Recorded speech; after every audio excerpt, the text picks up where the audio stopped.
Olá, olá! Sejam todos bem-vindos a mais um programa Por Dentro da Pós.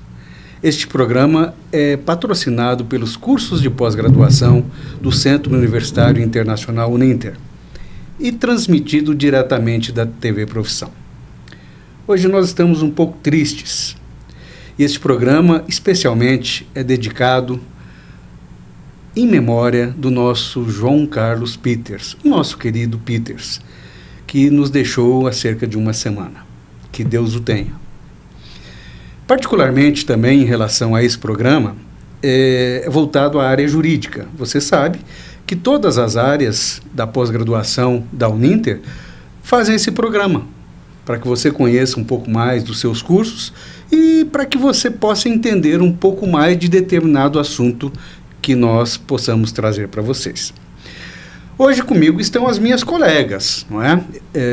Da mesma área jurídica. Eu sou o professor Silvano Alcântara, coordenador desses cursos de pós-graduação em Direito, e a professora Priscila Bortolotto está conosco hoje, a professora Jennifer Manfrim, que são as tutoras desse curso.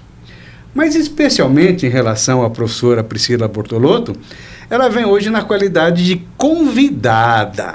E por quê? Porque a gente vai debater, vai discutir, vai falar sobre a empregada, o empregado doméstico, particularmente, e fazendo comparações com o trabalho daquele que desempenha por dia, o chamado diarista ou a chamada diarista, porque ela é especialista em direito do trabalho. Você vai gostar, eu tenho certeza disso. Mas veja, antes eu acho interessante fazer algumas abordagens e até um merchan sobre os cursos de pós-graduação em Direito do Centro Universitário Internacional Uninter, porque talvez você tenha interesse, não é, em algum desses cursos.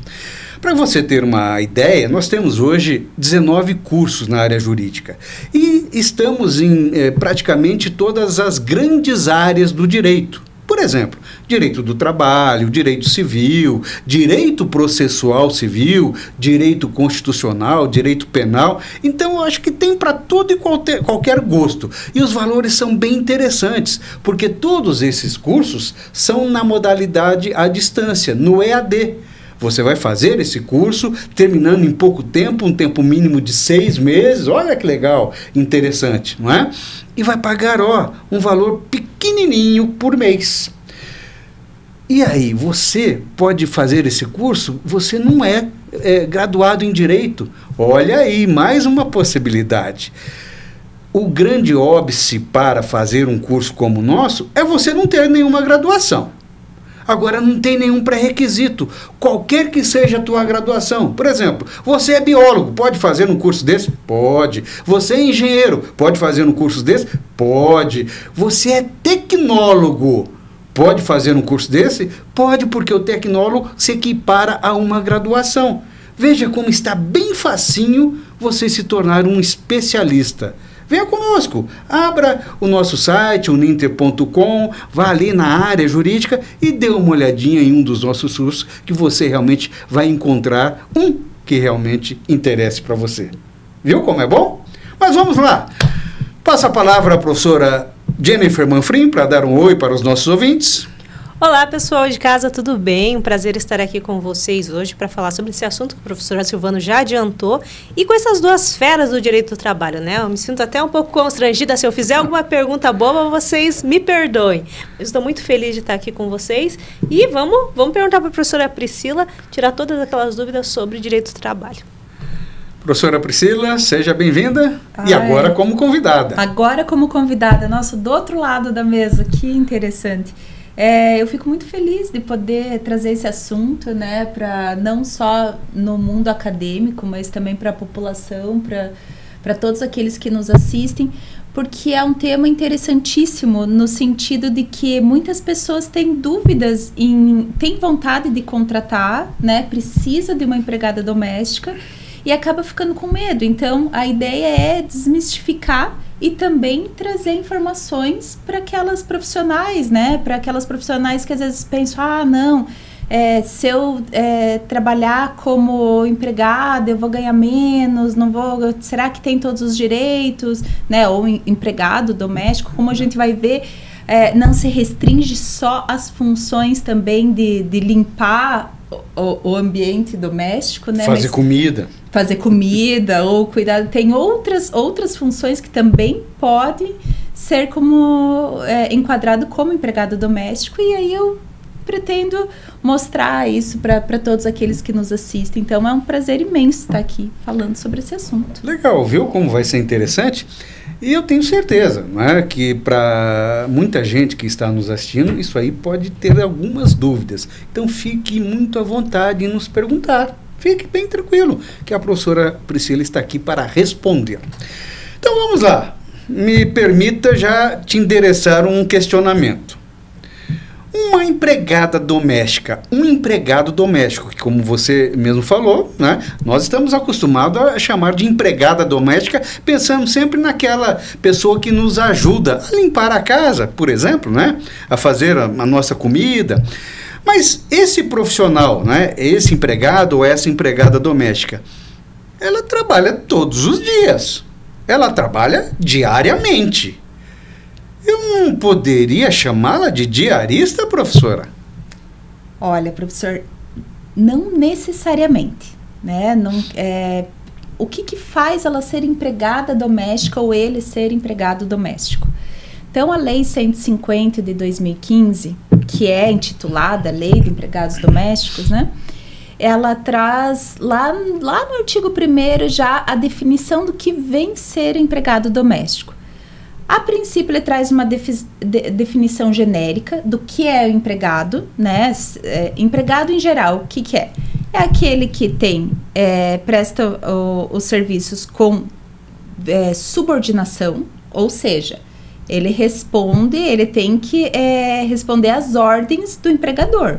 Então, num português bem claro e até meio forte o que eu vou falar, mas assim, o empregador manda e ele obedece. E o outro obedece. É isso aí. Tá certo. Então, mas claro, dentro da limitação do poder diretivo, a legislação traz algumas limitações, né, pessoal? Então, aí não é, manda fazer qualquer coisa, tem que obedecer. Não. Mas dentro de um poder diretivo, o empregador tem o direito de determinar ali, fazer certas determinações, e o empregado de cumpri-las. A pessoalidade, então, digamos, eu tenho vínculo de emprego. Eu posso mandar o meu irmão hoje eu não estou muito bem, estou com preguiça, vai lá meu irmão no meu lugar? Não, né, gente? Você é a pessoalidade. Eu tenho aquele contrato de trabalho. E aqui vocês podem até estar rindo em casa, mas olha, diferente de um autônomo. Se eu sou uma empregada autônoma, né? Eu tenho autonomia para dizer, não, hoje eu não vou. Pode ir minha prima ali no meu lugar? Pode ir minha irmã? Pode. Então, isso é a pessoalidade. Então, o empregado a gente já viu, a subordinação, ele responde às ordens do seu empregador. A questão da pessoalidade, ele mesmo tem aquele vínculo, ele tem que ir lá prestar aquelas atividades.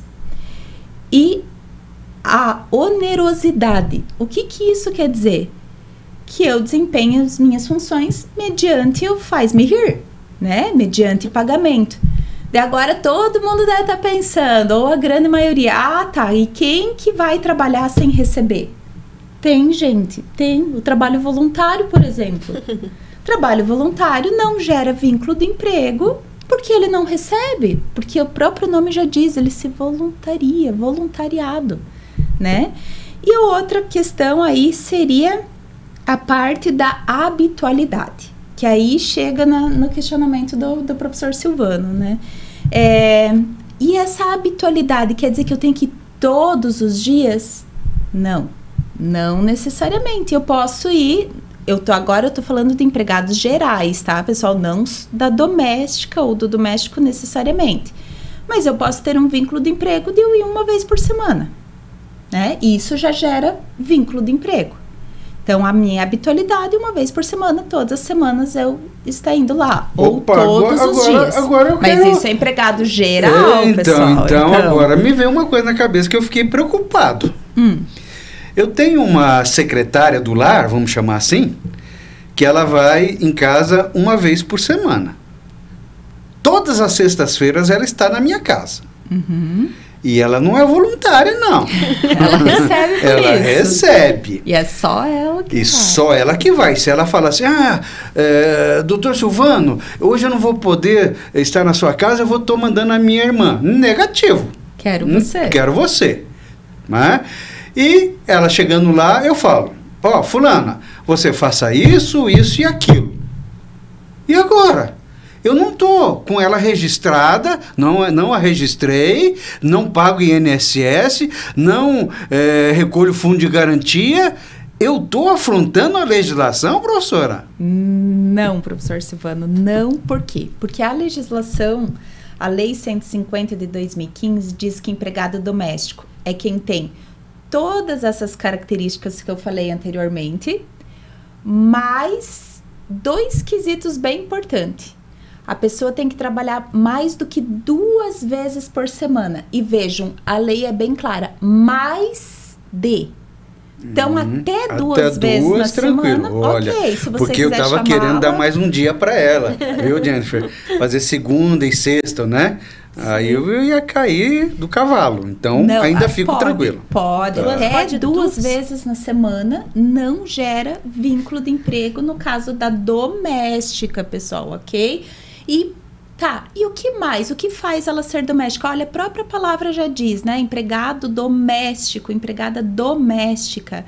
É que presta as atividades em âmbito residencial, né? Em âmbito doméstico, em âmbito do lar, ou para pessoa física ou família.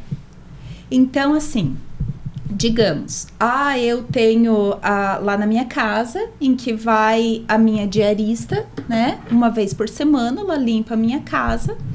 E uma vez por semana, ela vai limpar o escritório em que meu marido trabalha. Nesse caso, configura vínculo de emprego? O que acontece? Não, ela vai 2 vezes por semana, digamos, lá em casa, e uma vez por semana no escritório. Não, então ao contrário. Ela vai uma vez por semana na tua casa e uma vez por semana no escritório do marido. Então, nesse Ou seja, caso, não passou de 2 vezes. Não passou de 2 vezes. Ótimo. Nesse caso, ela tem um vínculo ela é autônoma na minha casa, porque ela só vai uma vez por semana. Porém, lá no escritório, como não é âmbito residencial, como ela não trabalha para família, e sim para, digamos assim, ajudar, né? Porque ela trabalha ali fomentando, ajudando a um empregador, um negócio, né? Então, empreendimento. Então, nesse caso, aí configura vínculo de emprego, porque ela tem os quesitos ali. Ela não está em âmbito residencial, doméstico. Interessante. Sim, mas vínculo de emprego não de empregado doméstico. Não, vínculo de emprego de trabalhos gerais, exatamente, auxiliar de alguma coisa. Mas aí, nesse caso, vamos pegar bem pontualmente. Um dia na casa e um dia no escritório. Caracteriza o vínculo de emprego no escritório. Trabalhando um dia por semana. Exatamente. Lá na casa continua sendo diarista. Autônoma, uma profissional autônoma. Ela, por exemplo, numa demanda trabalhista depois. E aqui, veja, eu penso que é interessante porque talvez você esteja passando por uma situação como essa ou pode vir a passar. Numa possível demanda trabalhista, ela poderia colocar as 2 situações, ou seja, eu trabalho um dia aqui e um dia ali, e gerar o vínculo nas 2 situações. E é claro que provavelmente ela peça sim. E ela teria, a seu ver, uma possibilidade de resultado positivo, ou o outro lado, aquele que contratou, poderia falar, não, então tudo bem, eu não sabia disso, vai gerar vínculo de emprego somente em relação àquele dia que ela trabalhava no escritório, no outro não. Exatamente. Como que você vê? Eu vejo por causa da Lei 150 de 2015, né? Da Lei da Doméstica, ela é clara. Que o que configura vínculo de emprego é mais do que 2 vezes por semana, para fins de empregada doméstica. Certo. Né? Então, são 2 ambientes, 2 situações distintas. Uma ela trabalhando em âmbito residencial, doméstico, e o outro ela trabalhando para uma empresa. Então você não vê que, assim, pelo menos, grosso modo, que ela teria um resultado positivo pleiteando os 2 dias como um auxiliar de serviços gerais, por exemplo. Não. Somente aquele, né? Exatamente. Professora, me permita eu fazer um outro questionamento voltado à pessoa jurídica também, que eu creio que alguns poderiam passar por uma situação dessa. Ainda no mesmo escritório, vamos pensar assim, não é? Que tem CNPJ, enfim, podendo ser qualquer empresa também que tenha CNPJ. O empresário contrata uma empregada doméstica na sua empresa, com o seu CNPJ, para que ela desenvolva os seus serviços na residência dele, 3 vezes por semana, 4 vezes por semana, como empregada doméstica. Então, ela vai prestar os seus serviços no ambiente doméstico, no ambiente familiar, professora. Isso é possível? Mas por que ele envolveria o CNPJ da empresa? Porque disseram para ele que ele vai pagar menos, que ele vai ter algum benefício, enfim. Não é um procedimento correto, pode dar confusão. Então, o correto é contratar pelo CPF, né? Porque é uma pessoa física que está contratando para fins de trabalho em ambiente residencial, doméstico, né? Então, o correto é utilizar o CPF na contratação, né? Tanto é que lá no e-social, na questão ali da parte da doméstica, então coloca o CPF do empregador nesse caso. Pode trazer problemas para ele. E até né? por isso, confusão, professora, né? que se identifica mais o empregado doméstico pelo seu empregador. Sim. Não é? Então dúvidas. seria correto afirmar que não existe empregador doméstico, pessoa jurídica. O empregador doméstico é necessário obrigatoriamente uma pessoa física. Ótimo. Perfeito, é isso aí. Muito interessante, eu não sabia disso. Viu, pessoal de casa? Não contratem diarista na sua empresa. Não pode. Professora Priscila, e quando você contrata esse tipo de serviço, tem alguma coisa que você possa fazer para se resguardar, para que seja eu quero contratar uma diarista para ir 2 vezes na semana. Minha pergunta é que nem aquele contrato de namoro, sabe? As pessoas hoje fazem... como garantir que eu não vou ser... Tem algum mecanismo algo que eu possa fazer para não ser processado depois, sob a alegação de que a pessoa, na verdade, era empregada doméstica e não diarista? O que você pode fazer é ter provas, né? Agora, hoje em dia, é muito comum você utilizar o WhatsApp, né? Então, falar assim, fulano, olha, então você vem tal dia. Ou fazer, sim, um contrato de prestação de serviços autônomos. Acho que seria o mais interessante, mas é que eu não vejo isso... Como necessidade, né? Porque nesse caso, quem vai ter que provar o trabalho acima de 2 dias é ela. É ela, né? Não inverte? O ônus da prova não é invertido na justiça do trabalho? Não. É que nesse caso, ela vai ter que provar, né? Fato constitutivo do direito dela. Que legal, olha só. Então, o ideal, óbvio, né? O ideal seria formalizar por contrato, aquela coisa. Mas eu, Priscila, vejo, assim, é algo que para pessoa física ali, que não é do mundo do direito... Eu vejo assim, Jennifer, como um excesso de preciosismo. Isso. Mas nossa, né? É que nós contrato de namoro, professor. Né? Contrato de namoro. As pessoas estão fazendo um contrato para dizer que não... Aí eu já não vejo como um excesso de preciosismo, né? Porque às vezes um lado, né? Vamos pensar assim, desculpe estar desviando do contexto aqui mais rapidamente. Um lado se sentindo desgostoso com alguma coisa que aconteceu, vai buscar, né? E aí eu penso de má fé, né? Prejudicar a outra parte. Mas né? daí aí necessário se faz o contrato. A gente tem a mesma regra. O ônus da prova cabe a quem alega.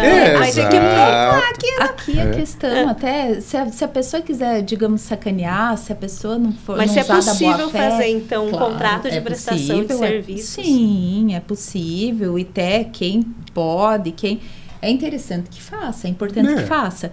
Mas aqui, se a pessoa quiser sacanear, Ela pode dizer, eu tinha esse contrato, mas eu ia 3 vezes na semana. Ela vai ter que provar, daí entra no Vai ter que provar. Mas veja, mas eu achei muito interessante. Como bom senso, né, e precaução, claro que sim, um contrato de trabalho, de serviços prestados de autônomo, como outro qualquer, como também a gente sugere o contrato de voluntariado também. Porque é muito fácil, a depender da situação, se descaracterizar o voluntariado para um vínculo empregatício. Olha, que bom Exatamente. saber. É facílimo, porque é só o quesito oneroso, né? E você fala assim, não, foi combinado verbalmente. Né? Aí o oneroso, nesse caso, o que seria a paga? Não tem salário, né? Mas aí então eu te pago o almoço, o ônibus para ir, para voltar, ou a gasolina, e aí pode sendo caracterizado um tipo de paga pelo trabalho realizado. Salário Então, são natura, sugestões. Né? Olha, in natura, pois é. interessante. Muito Esse bom tema de também. empregada doméstica eu acho interessantíssimo, porque uma vez eu recebi uma dúvida, eu trabalhei alguns anos em consultoria, né? E eu recebi uma dúvida que me deixou com uma pulga atrás da orelha.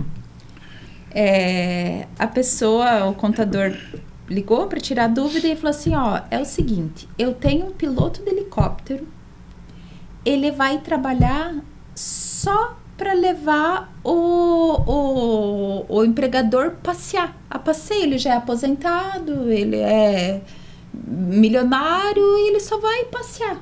Não tem fins lucrativa, atividade, não tem uma atividade lucrativa, não é para uma empresa, não é para ir ao trabalho, é só para levar a passeio, para levar ele ver os filhos, para levar em viagens curtas. E aí, que contrato é esse? Pasmem vocês. Empregado doméstico. Empregado doméstico, perfeito, professor. Olha, um exemplo excelente. Então, veja você, normalmente, comumente, quando nós falamos em empregado doméstico, nós vamos até o feminino, empregada doméstica. E pensando novamente naquela pessoa que nos ajuda na limpeza da casa, eventualmente cozinhando, não é? Mas o empregado doméstico, ele pode ser ou de outros tipos. Um piloto de helicóptero, por exemplo. Não é? Quem ia imaginar? É muito comum, enfermeiras, né? Enfermeiras. Como cuidadoras, né? Então, você Sim. precisa de uma enfermeira ou aquele home care, né? Que precisa lidar com os equipamentos, a pessoa está em casa. Contrato de empregada doméstica.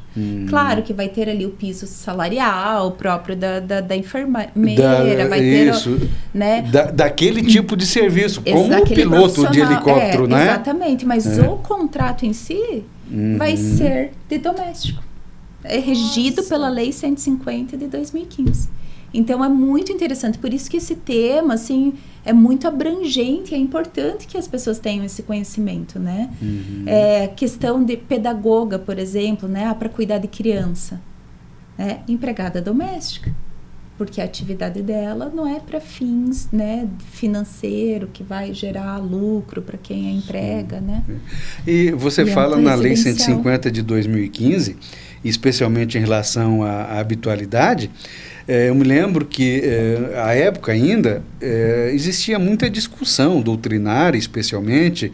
A jurisprudência já estava, assim, um tanto quanto consolidada, em relação a quantos dias trabalhados na semana caracterizaria o vínculo empregatício, de maneira geral, que era acima de dois dias, né, passando para o terceiro dia.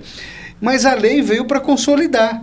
E quando a lei do empregado doméstico veio, ela praticamente serviu de base, de amparo para todo o vínculo empregatício no que concerne à habitualidade. Então, nos dias de hoje, e a lei está fazendo 10 anos já, hein, professor? Nossa, né? Eu nunca tinha parado para pensar, né? 10 anos. E então consolidou a coisa da habitualidade. Não é? Nossa, eu lembro que gerou muitos debates, né? Muitos debates, porque eu lembro que falava assim, ninguém mais vai querer contratar como doméstica, e não é uma realidade que a gente vê, né? É que assim, no nosso ramo nós sabemos disso e nas várias áreas. Quando uma nova legislação chega, a dificuldade é enorme, não só para o leigo, para os operadores do direito também. Eu vejo assim, como uma coisa boa em se tratando de advogados, porque daí os nossos honorários, de certa forma, estão garantidos, não é? Para consultoria, para as demandas, enfim. E nas omissões legais, então, aí eu solto o rojão, não é? Porque é justamente aí que o advogado ele entra para sanar as lacunas. Exato, para suprir as lacunas. Mas voltando no empregado doméstico, professora, nós sabemos, e aí eu vou generalizar, que os direitos trabalhistas, especialmente no Brasil, eles foram sendo conseguidos, galgados muito lentamente, de maneira gradativa, ao longo do tempo, né? As constituições foram colocando ali um ponto, outro ponto, outro ponto, chegando até na Constituição chamada de cidadã atual, né, vigente, de 1988, que inseriu, no artigo 7º, por exemplo, uma gama de direitos trabalhistas individuais, de maneira geral. E lá, em determinado artigo, fala que os empregados domésticos têm os mesmos direitos. Aí foi também, naquele particular, crescendo ali o número de incisos que tinham naquele artigo 7º. A minha pergunta é bem pontual e particular, professora. Hoje, nos dias de hoje, o empregado doméstico tem os mesmos direitos consolidados já do que qualquer outro empregado, ou seja, uma pessoa com vínculo empregatício, qualquer que seja ele? A maioria deles tem algumas diferenças.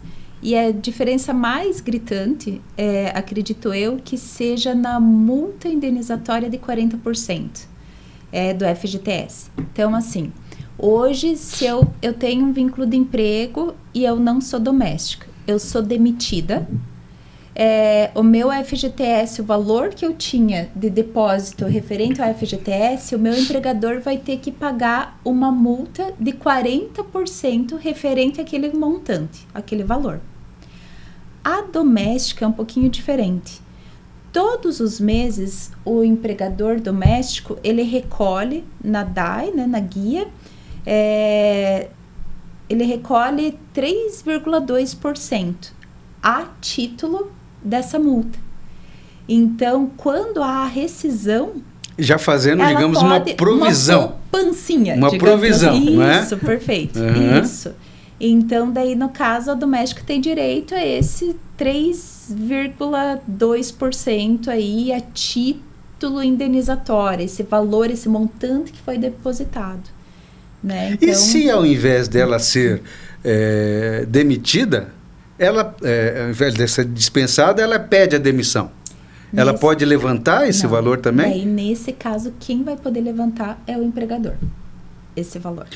Gente, preste atenção nisso. E, professora, eu gostaria que você repetisse, porque é de vital importância. Sim, é mesmo. Olhando para aquela câmera ali, professora, porque é de vital importância. É importante porque tem muitas pessoas que não sabem que elas podem, o empregador. Então, digamos, você tem uma empregada doméstica e ela pede a demissão. Nesse caso, aquele valor que você depositou, que é uma guia única, né? Então, às vezes você não tem, ainda mais se você pede, né, para o contador gerar para você, você não tem o conhecimento de que 3,2% daquela guia, né, daquele valor que você recolhe todos os meses, que é 3,2% sobre o salário da empregada... A mais. A mais. Certo. Você tem o direito daí de rever esses valores se ela pediu demissão, se ele pediu demissão, se foi um pedido de demissão. Então, pode reaver esses valores. Meu Deus, que interessante. Eu também não sabia disso. Nós estamos descobrindo muitas coisas hoje. E onde faz esse requerimento? Daí nesse caso você tem que ir na Caixa Econômica. A Caixa Econômica pede. Se alguém aí teve essa situação assim, às vezes tem uma graninha com o próprio termo de rescisão do contrato de trabalho. Exatamente.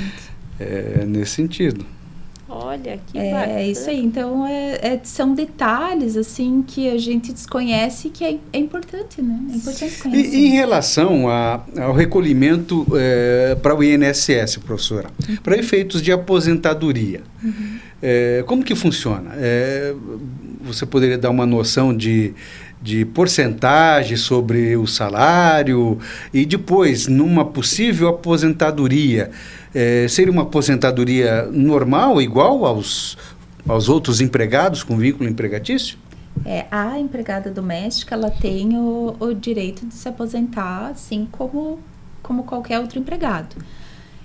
O empregador, naquela guia única, ele recolhe de 8% a 11% conforme o valor do salário da empregada. Só que o empregador, ele também recolhe... Então, o máximo é de 11%. Máximo de 11%. Se ela ganhar 10 mil reais por mês, ou ele... O máximo é de 11. Entra naquela tabelinha. De progressiva, sim, né? Que você vai ter, entra igual... Mas, por exemplo, o empregador da professora Jennifer, ele recolhe 14%. É isso? Não sei. Ali é 11%, da doméstica é 11%. E tem a parte patronal também, que o empregador tem que recolher. Perfeito. 8% patronal. Então, esse valor vai para fins de custeio do INSS. Então, não vai nem para a empregada, nem o empregador pode reaver depois, tá, pessoal? Mesmo assim, são os motivos, talvez, né, que façam com que não se empregue esse tipo de empregado. Por quê? Porque os custos ficam altos, por mais que sejam menores do que normalmente, né? Mas, então é preferível, digamos assim, contratar um diarista, uma diarista, por 2 vezes por semana, por exemplo, que talvez saia mais em conta para o tomador de serviços. Né? Eu acho até ruim falar sobre isso, mas na prática, realmente, isso é algo que é uma barreira. E a questão das horas extras, professores. As horas extras também, eu vejo ali que é um... Como é que funciona, professora, as horas extras? Porque daí vai ter jornada de trabalho. Vai ter jornada, exatamente. Ela pode fazer no máximo 8 horas. Assim como empregados em geral, né? Só que o que acontece? A empregada que é autônoma, ela tem autonomia. Ela que é a diarista, né? Então não tem esse controle. Combinado o que combinar. Né? 4 horas por dia, 4 horas. São 10 horas por dia? Se ela ficar são 10 horas. Se ela ficar, por exemplo, na minha casa, né, que tem uma diarista, eu combinei dela limpar a minha casa. Se ela limpar a minha casa em por demanda. 3 horas, ok. Tá liberado. Eu quero que esteja limpa. Se ela levar 10 horas para limpar... Mas também, óbvio, que nesse caso ela tem o direito também. Eu falei, eu não venho mais na casa da Priscila, não. É muita bagunça, muita coisa para fazer. Levar 12 horas. O Vicente dá um trabalho danado. Nossa, agora vindo o segundo vai ser pior ainda. Eu vou tascar ali fora. Deixa eu fazer uma pergunta rapidinha, né? Que daqui a pouco o nosso tempo já está se esgotando. Mas para você ser diarista, você precisa ser microempreendedor, individual, alguma coisa assim? Você precisa fazer algum cadastro ou não? Quero ser diarista hoje, é só eu ir lá na casa das pessoas. Aí entra na parte previdenciária, né? Na verdade, ela tem que recolher o INSS porque ela é uma profissional autônoma. Mas daí ela mesma vai recolher. Mas não tem ela não precisa ser credenciada, algo, né? Não normalmente não, porque gera mais custo. E naquele momento, penso eu, né? Naquele momento em que esse profissional está desempenhando os seus serviços, ele não pensa na aposentadoria, porque aquele valor é significativo para o dia a dia dele. Então, qualquer outro custo, não é? É claro que isso vai fazer falta lá na frente, e fará certamente. E o diarista, já o nome diz, né? Ganha ali no dia, né? Recebe o valor, né? Então é mais palpável, visível, né? Eu já posso usufruir daquele, diferente mas aqui uma recomendação também para você que trabalha por dia, né? Não deixe, não é, que isso impeça você de pagar o teu INSS como autônomo, por exemplo, porque hoje não faz falta, talvez, não é? Mas depois, numa sequência, numa contingência qualquer que você esteja passando, pode fazer falta. Então, tire um pedacinho daquilo, verifique lá no INSS quanto custa para esse recolhimento E veja, é uma sugestão de alguém que já passou um tempo de vida aí. Faça, tá? Isso vai ser muito bom para você e principalmente para que você não se arrependa mais tarde. Né? Eu acho que é bem importante também para os profissionais, né, que trabalham nessa área, em âmbito residencial, para famílias, né, que pensem, sempre façam as contas, digamos assim. Porque quando você é empregado com carteira assinada, que pela lei, né, 150, então tem alguns benefícios que o autônomo não vai ter. Por exemplo, no caso de demissão, tem o direito ao aviso prévio, tem o direito das férias, né? Inclusive tem direito das férias, coisas que o profissional autônomo, a diarista, não tem. Ela não vai receber nem férias, quem dirá o terço, né, constitucional. Então, assim, tem esses detalhes, esse depósito do FGTS, embora seja, né, mensal, mais a multa no caso de demissão. Então, é importante, embora eu sei que a gente sabe na prática, né, que a diarista, o profissional autônomo, se você somar o que você ganha no dia, todos os dias trabalhando numa casa diferente, somar no final do mês, dá um salário maior. Dá um salário não dá para falar em salário, mas dá uma remuneração maior do que quem é mensalista. Porém, o mensalista, o empregado doméstico tem esses... mas ainda nesse sentido, vamos pensar assim, aquele que presta o serviço diariamente. Então, ele pode trabalhar 4, 5, 6 dias por semana em residências distintas. Poderá ter uma remuneração maior do que aquele que trabalha todos os dias numa determinada residência.